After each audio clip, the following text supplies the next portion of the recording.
सत्ता में अगली खबर अंडरवर्ल्ड डॉन दाऊद इब्राहिम के डर पर आधारित है, जिसकी 4 संपत्तियों की आज महाराष्ट्र में नीलामी की गई। लेकिन सवाल यह है, इससे पहले दाऊद की जो संपत्तियां नीलाम हुई उनका हुआ क्या? आज इस खबर पर हमने सत्ता की 2 कुंजी तैयार की हैं, जिसे देखकर आपको यह एहसास होगा कि दाऊद भले ही पाकिस्तान में बैठा हो, लेकिन उसके नाम की दहशत आज भी देखने को मिलती है। पहली कुंजी में बताएंगे आज महाराष्ट्र में दाऊद की 4 संपत्ति नीलाम हुई, लेकिन क्यों इस नीलामी में लोगों ने उचित दूरी बनाकर रखी।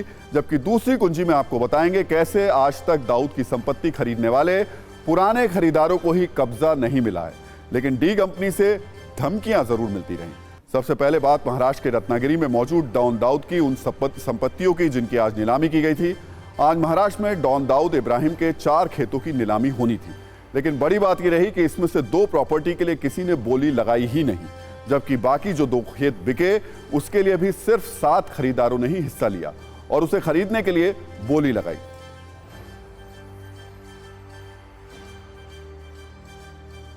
वैसे दाऊद की संपत्तियां इससे पहले भी कई बार नीलाम की गई हैं, लेकिन सवाल यह है कि जिन लोगों ने दाऊद की संपत्तियों को खरीदा उनका क्या हुआ?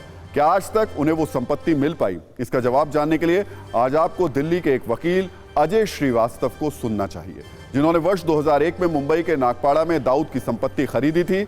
अजय श्रीवास्तव ने जयराज भाई गली में दाऊद की 2 दुकानों के लिए बोली लगाई थी और उसे जीत भी लिया था। लेकिन आपको जानकर यह हैरानी होगी कि आज तक अजय को उन दुकानों पर कब्जा नहीं मिला है। अजय ने हमें बताया कि जब वो उन दुकानों को देखने भी जाते हैं तो उनके साथ कड़ा पुलिस बंदोबस्त होता है। इतना ही नहीं, दाऊद इब्राहिम की संपत्तियों को खरीदने के बाद उन्हें डी कंपनी से धमकी भी मिलती रही।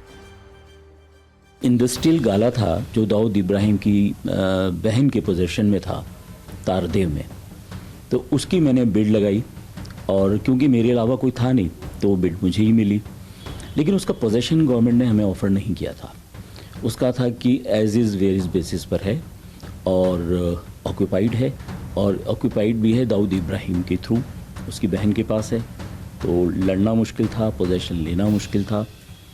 2011 में मैं केस जीत गया, उसके बाद वो अपील में चली गई और 2014 में उनकी डेथ हो गई।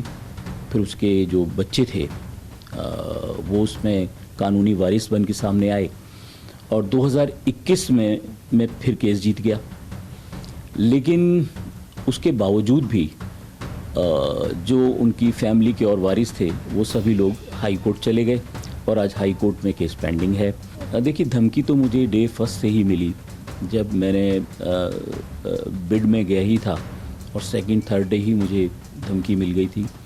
और धमकी भी गवर्नमेंट ऑफ इंडिया के रिकॉर्ड में थी, क्योंकि वो आईबी ने रिकॉर्ड की थी और कुछ टेररिस्ट भी अरेस्ट हुए थे जिनके पास से मेरा नाम मिला था, जिनकी डायरी में।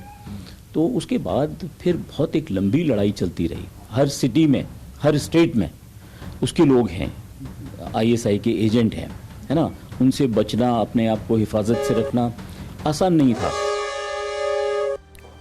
देखिए, सत्ता में आज का टाइम खत्म हो गया, लेकिन अपने सभी न्यूज़ मित्रों से हमारी न्यूज़ रिक्वेस्ट है कि वो सत्ता की न्यूज़ को ज़्यादा से ज़्यादा शेयर करें और अपने सुझाव में व्हाट्सएप जरूर करें।